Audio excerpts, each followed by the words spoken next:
Le grand savant Jean Massé. Il y avait une fois un petit garçon qui était toujours le premier à l'école, prix de grammaire, prix d'arithmétique, prix d'histoire, prix de géographie. Il les avait tous. Et cela, il faut le dire, enflait bien la tête du petit. Et il s'habituait tout doucement à se prendre pour un savant. Il avait pour voisine une petite fille qui venait souvent jouer avec lui.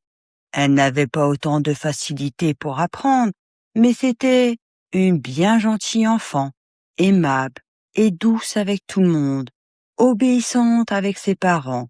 Notre grand savant s'avisa un beau jour qu'il était nécessaire de s'assurer si cette petite ignorante était digne de sa compagnie, et voulut se rendre compte de ce qu'elle savait.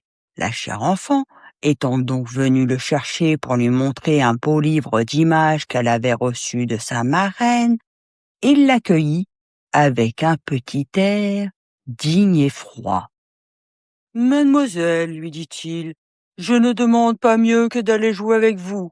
Mais auparavant, je désirais savoir si vous êtes en état de convertir une fraction ordinaire en fraction décimale. » Elle se mit à rire. « Oh, je n'en suis pas encore là. Je vais bientôt commencer la division. »« Fort bien. Vous me direz au moins la différence qui existe entre une proposition principale et une proposition absolue ? » « On nous l'a dit l'autre jour en classe, mais je ne me rappelle plus. »« De mieux en mieux. Je parierais presque que vous ne sauriez pas même nommer les départements du bassin de la Loire. » Elle demeura silencieuse. Ses connaissances géographiques s'étendaient pas encore au bassin de la Loire. Après cet examen, le jeune savant estima que son savoir ne lui permettait plus de jouer avec une petite fille aussi ignorante. D'ailleurs, ajouta-t-il, les contes et les images ne m'intéressent plus. La pauvre petite se mit à pleurer, car il lui semblait bien dur de perdre son compagnon de jeu à cause du bassin de la Loire et de la proposition absolue. La marraine de la fillette entra à ce moment. Touchée du chagrin de sa chère filleule, elle désira corriger le petit orgueilleux. « Tu ne sais donc rien, ma chère enfant, dit-elle à la petite fille. Eh bien, sauras-tu me dire ce qu'il faut faire pour bien vivre ? Oh, marraine, cela n'est pas difficile, il faut être bon avec tout le monde. » Bien, dit marraine. Maintenant, venez avec moi, mon ami, continua-t-elle en se tournant vers le petit garçon. Vous en savez trop long, c'est vrai, pour fréquenter les petites filles. Ce qui vous convient, c'est la société des savants. Disant cela, elle le prit par la main et le conduisit dans une des salles de l'observatoire où se trouvait un grand savant qui étudiait le mouvement des astres. « Bonjour, maître, dit marraine. Voici un jeune savant que je vous amène pour faire conversation avec vous. » Le grand homme tendit la main au petit garçon. « Je vous fais compliment, dit-il, savant à votre âge, c'est très beau. Voulez-vous m'aider à trouver une comète que nous attendons depuis un mois ? Je cherche en ce moment ce qui a pu la retarder en route.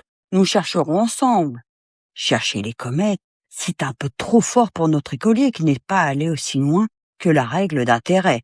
Il se contenta de rougir. « Eh bien, nous traiterons une question d'optique ou d'acoustique, à votre choix. » Le pauvre enfant, tout épouvanté, ne savait plus où se cacher. « Vous connaissez au moins les logarithmes ?»